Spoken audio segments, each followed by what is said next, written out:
welcome to your Support in Action Emergency Assistance for People Living with HIV/AIDS.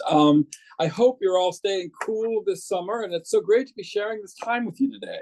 Now, I understand there are many of you who are new joining us here today, and I haven't really had the pleasure of meeting you. So if not, I want to introduce myself. My name is Viola, and I'm the Executive Director at Broadway Cares Equity Fights AIDS. And I look forward to at some time in the future having the chance to say hello to you and thank you in person. So today, I am excited for you as valued members of the Broadway Cares Equity Fights AIDS family to join us as we open these virtual doors to our office and have a conversation focusing on emergency assistance for people living with HIV/AIDS that you help make possible. So today, we're going to hear from 3 remarkable organizations and learn more about how your support provides emergency assistance, which truly lifts people out of crisis circumstances. What we do together makes a difference. So, first off, we'll be joined by Broadway Cares Major Gifts and Planned Giving Officer Nick Mayo to moderate this conversation. Nick, are you joining us? Hey, Tom. There you are. So let's welcome our first guest. So our first guest brings a wealth of experience in client-centered case management, prevention education, and HIV/AIDS advocacy. Since joining in 2016, she has led transformative initiatives, including expanding essential services and guiding the organization's food pantry program. Her compassionate leadership drives impactful support for individuals living with HIV/AIDS, as well as ending the HIV epidemic. So please welcome, from AIDS Alabama South, Executive Director Candace Taylor, and take it away, Nick. Hey, Candace, how are you? I'm great. How about you? I'm doing very well. Thank you for being with us today. Where are you zooming in from? I'm zooming in from Alabama. Well, thank you for taking the moment to be with us. I just wanted to echo what Tom said, and thank you all for being here. And I really want to encourage this to be a conversation between us. So please, use the raise your hand feature at the bottom of your screen if you have a question that you have for Tom or myself or Candace or any of the other guests who join us today. But we would love for this to be a dialogue. So please use that raise the hand feature and I'll call on you if you have any questions of myself or Tom or any of our panelists. So Candace, I want to talk, let's just jump on in. What are some things, can you talk a little bit about conversations that are happening about your organization about the best ways to serve your specific community? So currently the conversations that I'm having.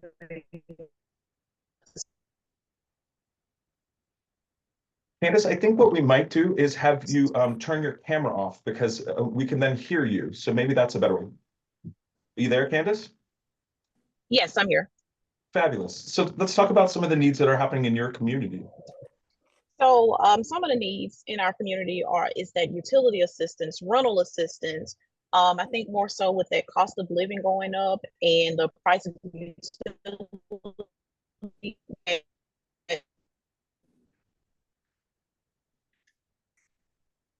Candace, I feel like we might be having a little bit of a connection rent. issue. Go for it. So Candace, if you don't mind, I'm going to come back to you in just a little bit. We're going to jump on ahead and to Gary. And if you don't mind muting yourself, and we'll come back to you at the end of the program when maybe a little better connection. Tom, do you want to go ahead? All right, let's jump to number 2. I have to say, at least Candace has the excuse of an extreme storm in Alabama, as opposed to my just being cyberly stupid. So, Candace, I know you'll be back. So, Gary, let's jump to you. Our second guest is a longtime HIV/AIDS activist. He has held leadership roles at various organizations on the West Coast for over 40 years and serves on numerous local and statewide boards and commissions. He's been a longtime friend of Broadway Cares Equity Fights AIDS. Please welcome from Golden Rainbow in Las Vegas, Nevada, Executive Director Gary Costa. Hey, Gary, you can unmute yourself. There we go. Hey there, how you doing? Doing good. How's sunny Las Vegas? Oh, it's nice and warm and getting warmer, that's for sure. I'm sure that's affecting the clients that you serve there. Absolutely. It has always played a big role, but now with the housing situation we're seeing in Nevada, it's just adding to the complications, and with global warming, it's making everything worse. Talk a little bit about emergency assistance and what forms. I think that some of our guests might value the opportunity. Emergency assistance can sound very broad. Do you mind talking specifically about some of the services and ways in which you are providing that assistance? Sure, absolutely.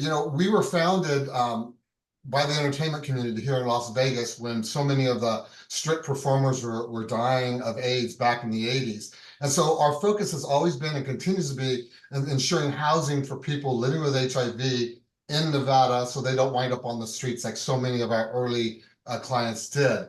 And so we have found that for over the years, we had the unique opportunity to be neighboring state with California. And as rents and conditions in California continue to become difficult for people living with AIDS and HIV there, we saw a lot of migrating people coming to Nevada because we had much cheaper rent.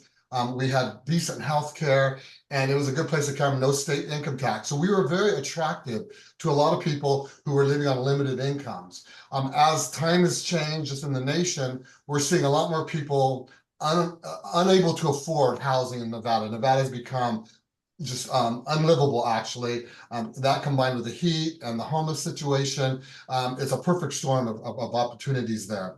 And we found that prior to the COVID epidemic, and now we're seeing a lot of people still migrating to Nevada, but they don't have enough money to even make a down payment on an apartment. And so we specialize, all of our programs is to provide rental assistance and financial assistance to pay for utilities, food, medical bills, so that no person living with HIV winds up on the street. And like I said, prior to COVID, we were seeing some challenges for people moving here and for our people that are living here full time. But now that rent is out of control, even those clients that traditionally will qualify for our Ryan White programs and our HOPA programs, they're either maxing out, because here in Nevada, I'm not sure how it is in other parts of the country, but here in Nevada, if you're a client of Ryan White or HOPA, there is a limit amount you can receive in one grant year of dollar-wise and the number of times we can help you. We're finding that more and more of our people are maximizing both their HOPA allotment and the Ryan White allotment, and they're still unable to maintain stable housing.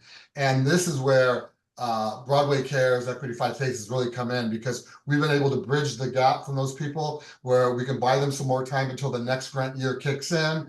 And we're also saying that the standards that are set up by the federal government was considered maximum amount that they can pay in rent.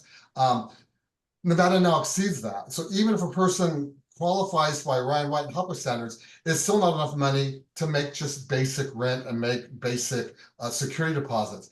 And we pride ourselves on being the last organization of last resort in Nevada, that if you've been denied by all other housing organizations, whether they're HIV related or not, and you have HIV and you qualify for our programs, we will make it happen no matter what, whether it's through our very generous donors or through other foundations. And how Broadway Cares has played a huge role in bridging that gap and ensuring that we can stay true to our mission, even as the times out there and the current climate is not being the easiest for us to navigate. So that's where we are right now. We're making sure that people continue to live off the streets, they're able to maintain their treatment regimen and stay healthy as long as we can keep them healthy. Wow, that's awesome. I'm also want to encourage anyone who just joined us in our virtual audience, please feel free to use that raise the hand feature and ask a question of Tom or Gary or myself at any moment. We really want to make sure that this feels like a dialogue. We're not up here doing a TED Talk, so please do, if you have a question for Gary. Gary, Golden Rainbow has been one of our longest grantees. I mean, I know just from 2000. I think we were funding you in the 90s as well. But we've awarded you over $265,000. Yes. So it's something that the folks who we are very happy with our donors in the Broadway community to be able to reach out to our friends and fellows in the entertainment industry, particularly in Las Vegas, many of whom probably started here, with this kind of bridge to assistance and a bridge that gets them past a crisis.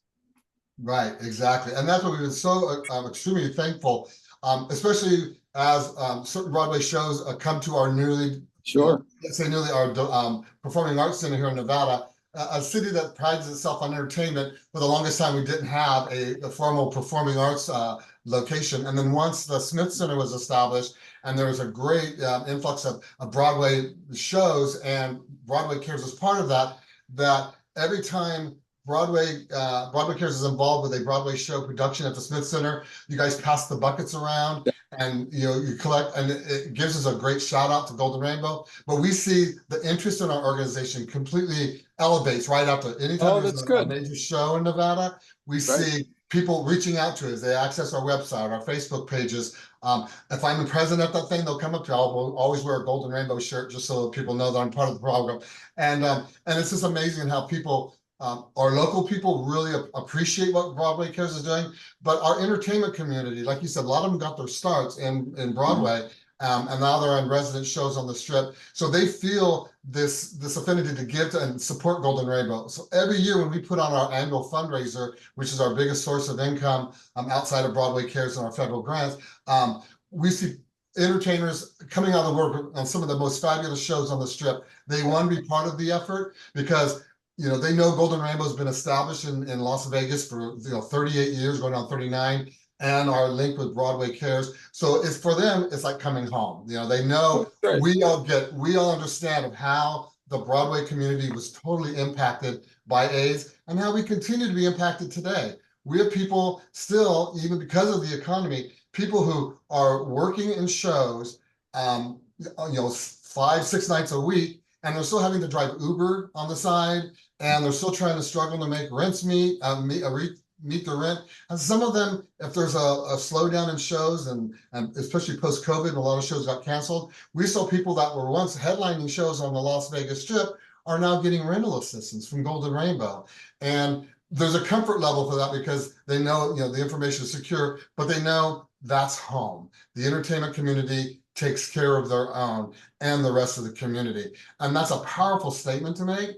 And that's why when I came on board with Golden Rainbow, I hadn't heard of Golden Rainbow, but I had heard of Broadway Cares. And when I saw the link, I was sold because I saw, this is a community that gets it, that understands, been there from the beginning, and is going to be there till the end. Well, thanks, Gary. Thanks a lot. Thank you, Gary. So Gary, you've been doing this for over 40 years, and obviously this kind of work, the landscape has changed drastically. What keeps you fighting? What keeps you waking up every morning fueled to do the work that you do? Well, thank you for asking that, because I consider myself an accidental activist. Prior to HIV, I come from a little farming community in California, and I was going to be a farmer, and I was going to school for business management. And I was going to take over the family dairy farm, and I came out of the closet about that time, and this is like in the late 70s, early 80s, and so people that I started knowing, I started seeing HIV and AIDS starting to become an impact. So I started investigating how can I protect myself, and to learn about HIV. And at that time, people were talking about, there wasn't much in media. So I became a volunteer at a local AIDS organization just to figure out what I could know about myself to help educate myself and my friends. And then I just saw that there was a need for people to work in this field. And during that time, I met so many people, wonderful people, who they themselves had HIV, and a lot of them were on later stages. And we fought, going to bars and public environments where gays tended to congregate to pass out condoms and literature. And that group kept transitioning because people would get sick and they could no longer participate, and then they would pass away. And I made a promise to so many of my friends at the early days that I was going to continue this volunteer work until there was a cure, which we thought was going to be in 2-3 years. And here we are almost 40 years later. And so I gave up my farming career and my farming aspirations, and became, worked in this just, again, as a temporary measure until we got through this. And I just found the people I meet and the people I met and I continue to meet, the friendships that I've developed, and the people that I saw that weren't able to survive, who weren't around for the successful medications, the treatments we have today.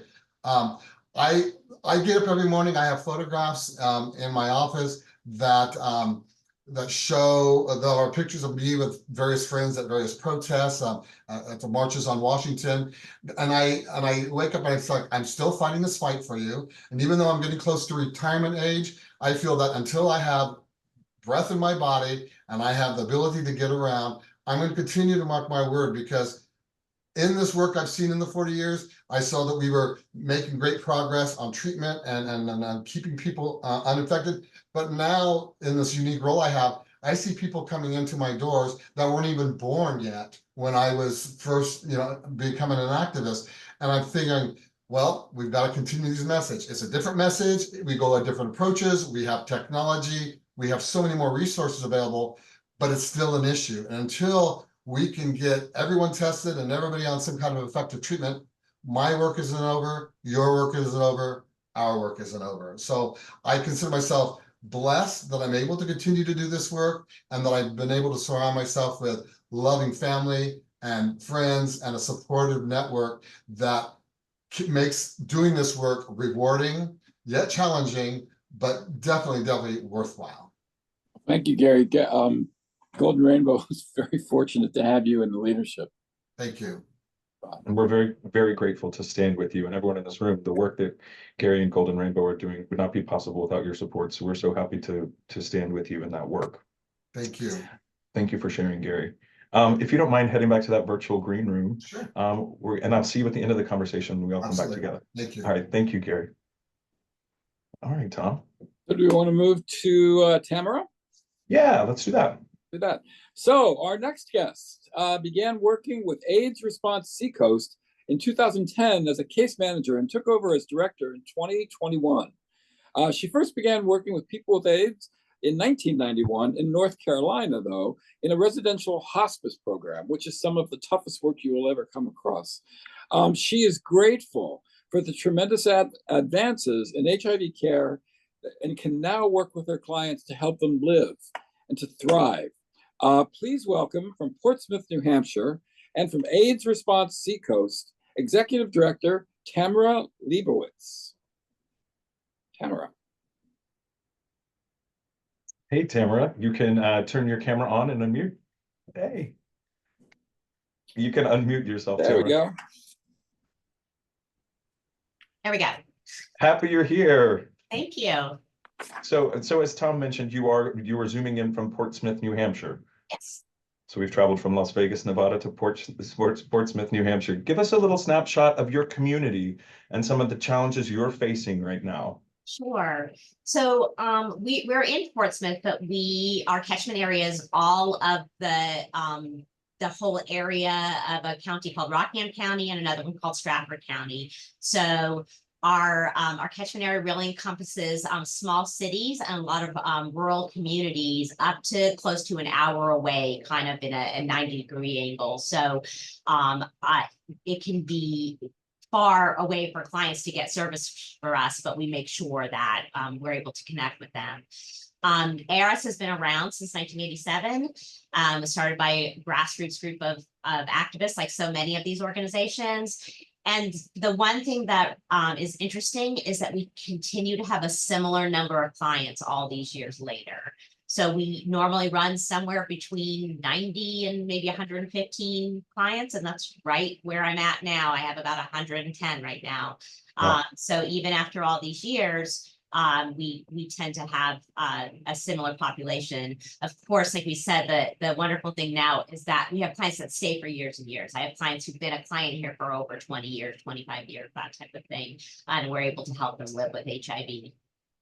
Talk to me about some of these clients. Tell me about who they are and how they come to you and how you see them. Like as you just mentioned, some stay for these years.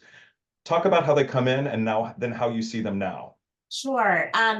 So you would picture that New Hampshire is this kind of well-off lily-white state, and that is kind of true. But yet, like everywhere, there's a lot of really low-income people in our community. And New Hampshire, while we only have about 2% people of color, here at ARS, our client base is about 15% people of color. So just like everywhere else, you see that disparate rate of people of color and extremely low-income people who are getting impacted and infected with HIV. So it can really be a rude awakening for our communities to say like, hey, we're here and we need the services, and to remember that these people are also part of our community.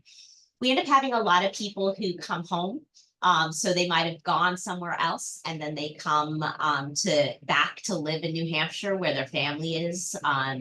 So it's actually a pretty diverse community as well. We have a fair number of people from other parts of the world that come and live here as well. So it's not necessarily what you expect for kind of a small, somewhat rural area.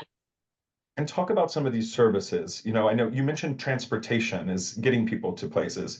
I know that that's when I was reading up on you guys. Talk about some of the services that include transportation, case management. Give us a little insight into Right. So what this means. we do case management, both medical and non-medical, even though we're a part of a medical facility. And what does that mean? What does case management mean? Just to sort of get a little more So specific. New Hampshire is unusual where there has a very fractured system. A lot of people who are watching this that maybe live in large cities, they usually can have one-stop shopping. All their doctors and providers and their case managers might be in one location.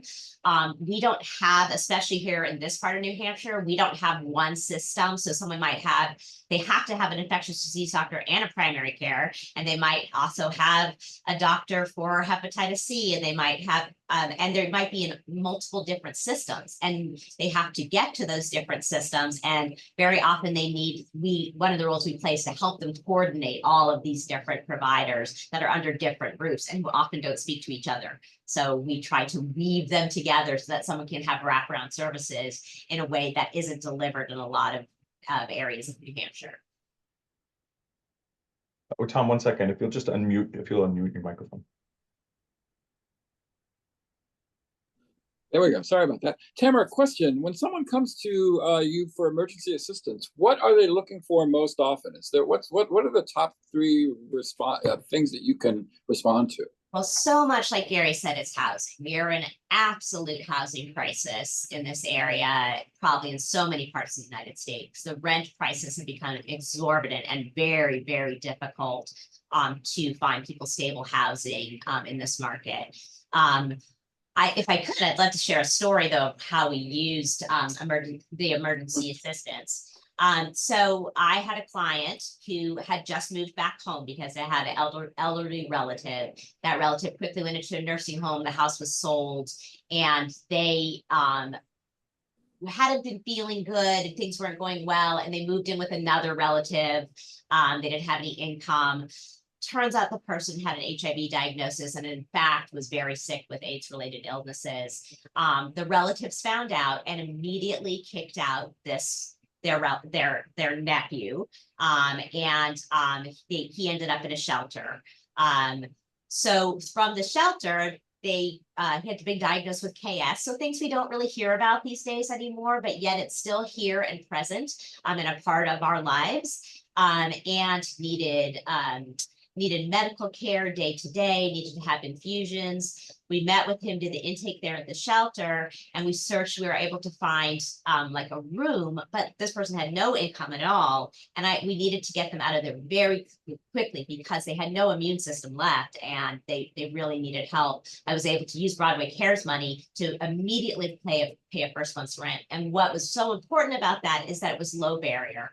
I didn't have to fill out huge applications. We already had the funds from you that I could access immediately. Some of the other programs we work with require a lot of hoops to jump through for someone to get help. And some of that can be really humiliating, creating a budget when you live on no money at all or on $800 a month. And this instead retained, I feel like, the dignity of the person. We could just say, you need the help, we're here, we're giving you the help. We got them in there, and then we were able to look for longer term assistance so that they could stay housed. And I'm proud to say that that person made it through, lived, and actually owns a property now. So, but it was really rough in those first couple of years, and it was that, like, we can help you and we can help you now. I don't need to wait for anything, and here's the check that you need to get into a place to get the help you need. So was he ultimately able to get on medications, which have stabilized his health?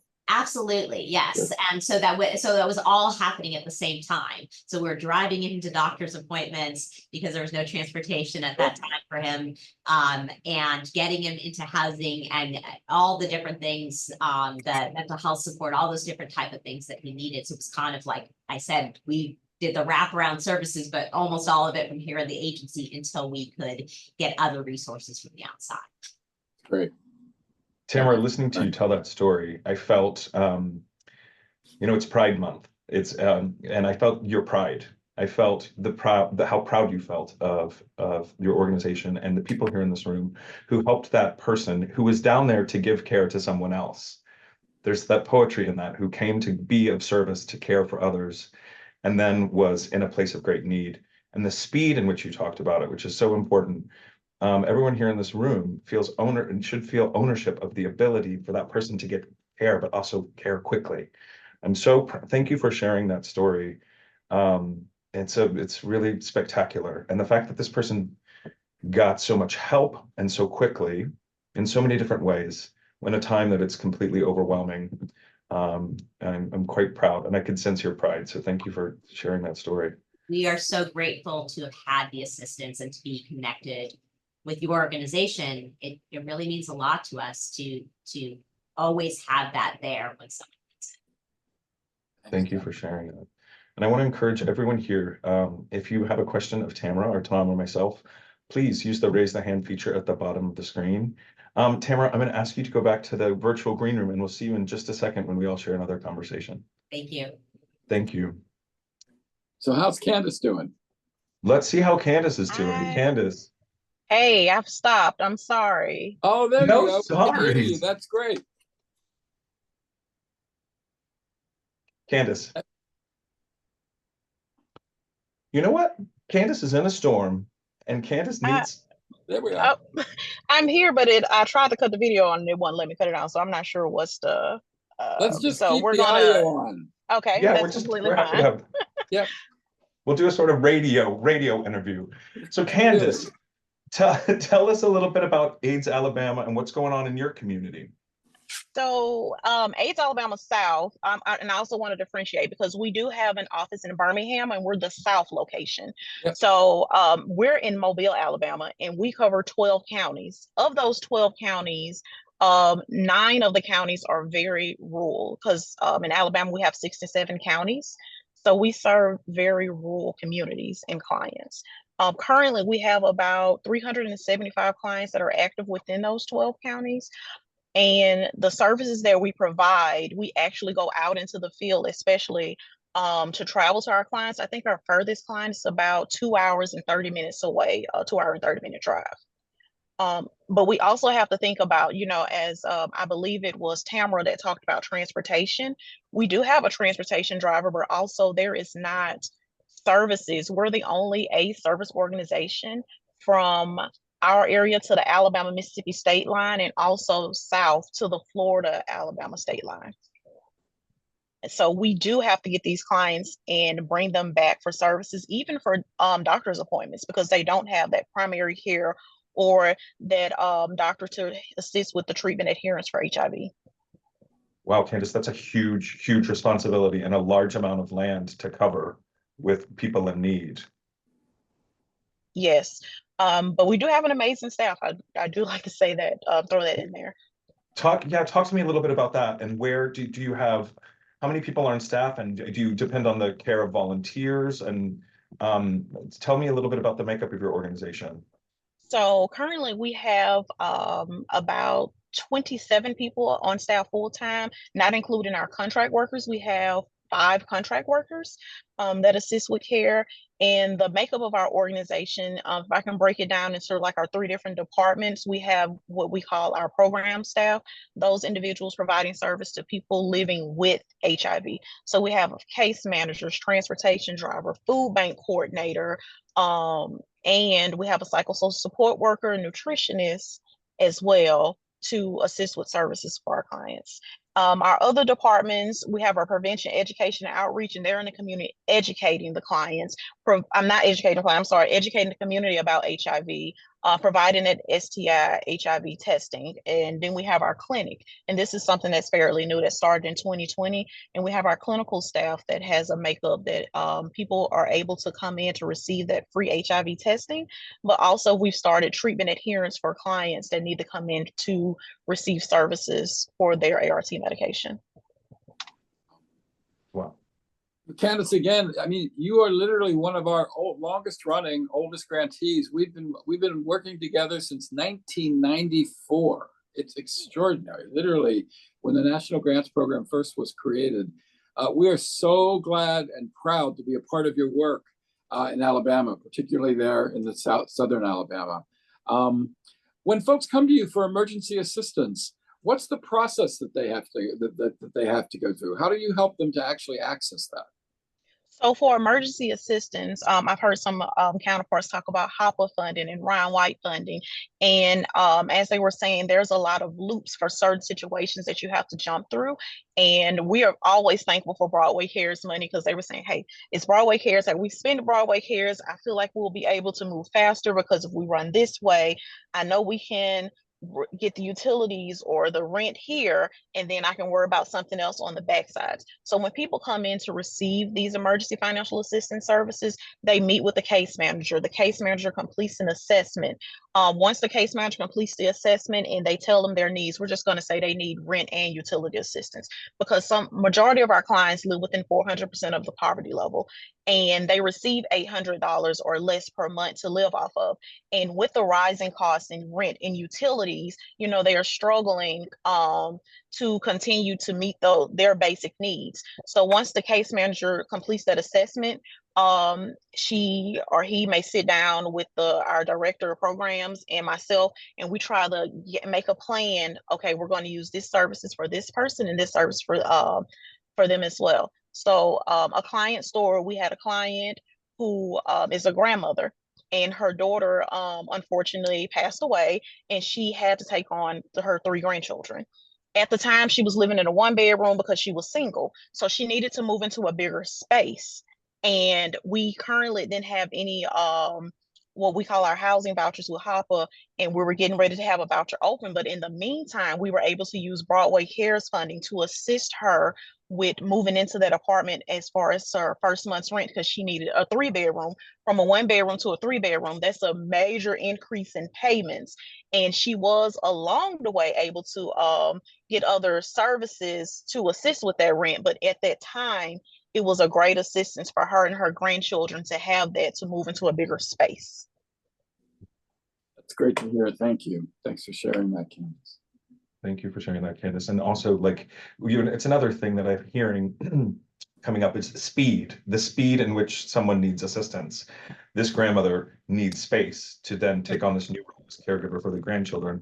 And because of you folks here in this room, you amazingly generous angels and members of our community, that they're able to act with such speed. So thank you for sharing that, Candace. Candace, I hear in your voice a lot of passion and a lot of clarity. Even though you're in the middle of a storm with your camera, I hear clarity and passion in what you do.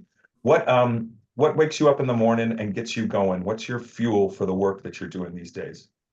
Actually, it's like I've always wanted to help someone. Even growing up as a child, it's always assisting. Each job in my past is just helping people, seeing someone smile.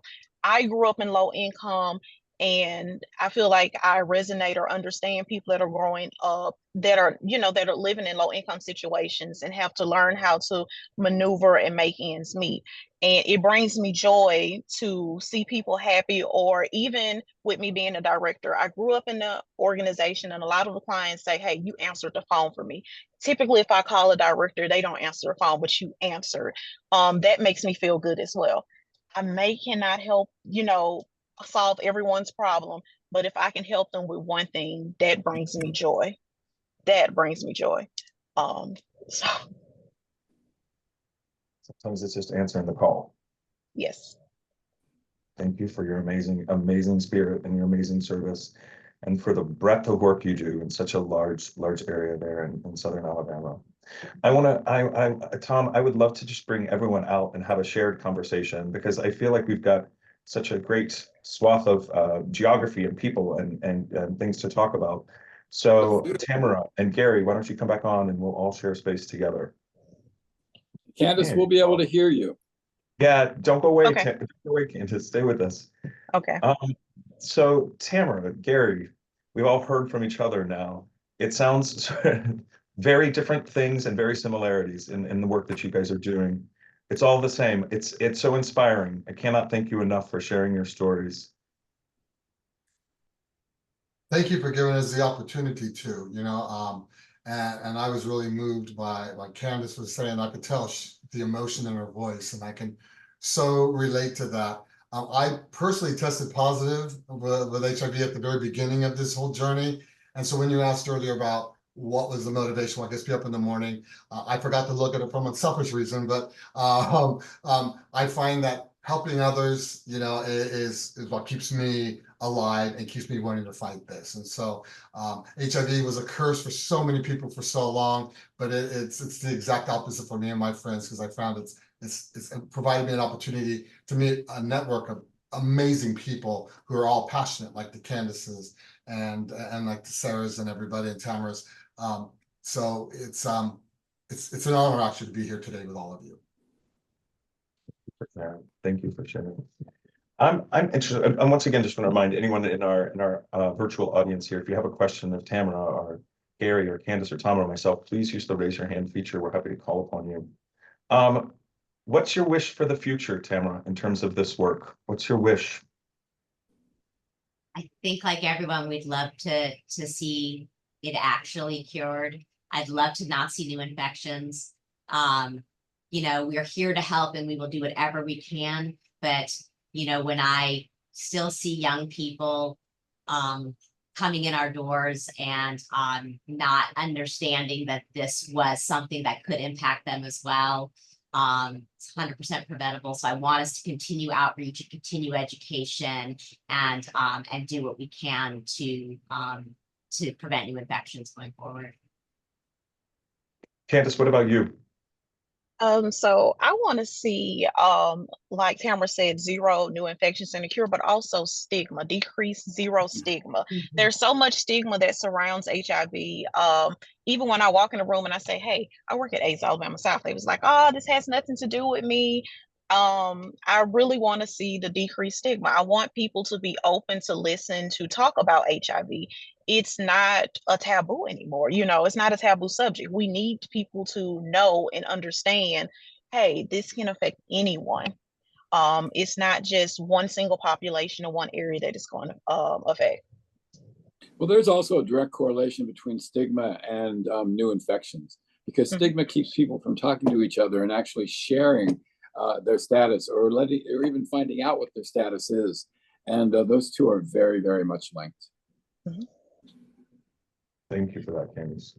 Gary, what's your, I think we all have the same wish, which is what we've all talked about, but I thank you, Candace, for bringing up stigma. That's such an important piece of this. Gary, what's your hope for the future? My hope for the future is actually that we don't get forgotten as a health crisis. I think as we got into the 30-year mark of this disease, it became not the new thing on the block. It got less media coverage, but that the fact that there's still people being infected, still people being stigmatized, people being denied housing as a result of their HIV status or where their potential rental income is going to be generating from. See us, to be recognized and continue to be part of the mainstream conversation, especially as it comes to housing and healthcare. Those are two major issues that go across the broad spectrum, and I want to make sure that people with HIV are still at the forefront and are part of that conversation and part of the solution. Well, Gary, Tamara, and Candace, one thing I'd like to add here, and I'd like to say this, Nick knows we're going to do this, particularly in honor of all of our donors who are here. We have even a couple folks who are most recently on our grants committee meeting that helps get these funds to you. We're for taking the time this afternoon to talk with us and share with these stories with us. Broadway Cares is going to send each of your organizations an additional $2,500. Oh, I hope that can help somebody get to a doctor's appointment, or to help that grandma with those 3 kids, or someone who really feels that someone is not, that she doesn't have the ear of someone who wants to help her, because we know she has yours, they have yours, and he or she should know that they also have Broadway Cares. Wow, that's very, Thank very you. generous of you. Thank you so much. Thank you so much. That's amazing. Thank you. And Gary, I just have to ask, because you're being upstaged just a tiny bit, who I is know. that on your chair back there? That's my little friend. That's Alton. He's my 14-year-old rescue dog. And if you've ever go to our website, you'll see my staff. I have a very small staff. I have 4 people, and then he's listed as our security guard and our emotional support. And we have a lot of clients that come in when they come in to pick up their checks or to meet with their mental health counselor, and he sits around their laps and just gives them the loves and kisses. And in fact, we have some clients that come in and they come in just to see him and nothing else. So we're very fortunate. He seems very comfortable. That's wonderful. Yeah, he loves it. He's spoiled. So Well, Nick, thank do you we all have for any questions, or? I think we can wrap up. I just wanted to say on my behalf, everyone here in the room, thank you for being here. Tamara, Gary, Candace, thank you for being here. It's been a pleasure to be a loving witness to the work that you're doing. Thank you very much. Well, thank you for giving us this opportunity and for your many, many years of generosity. And I can't emphasize enough, and the other panelists also shared that the ability to use and access Broadway Cares funds without the typical government red tape and all the hoops and things you have to jump through. It truly makes us the organization, at least in Nevada, be the organization that can make it happen, where there's payer of last resort. If someone comes to our doors, they're going to be helped. And Broadway Cares is the main reason that we can say that, because we know the funds are there and they're given to us every year, and we've been so fortunate, and that's kept us afloat. It really has. Oh, you're most welcome. We take great pride in that. And I know that the Broadway community and our major donors who join us in that are thrilled to hear that simplicity with which we make these grants really is felt on the ground with your clients. Thank you. It really is. It really shows. Well, cool. Candace, how you doing there? Doing great. I don't want you to think we've forgotten you. No. I don't think you guys forgot me, but no, I thank you guys. I really do. Broadway Cares has been amazing for us and our work that we're doing within the community. And thank you guys for your continued support. Thank you. You are most welcome. Nick, do you want to take us home?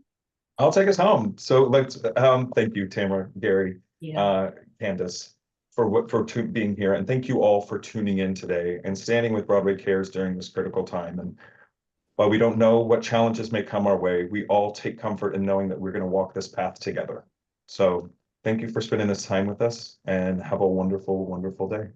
And thanks to all our donors who are here, who make it all possible. Thank you all very, very much.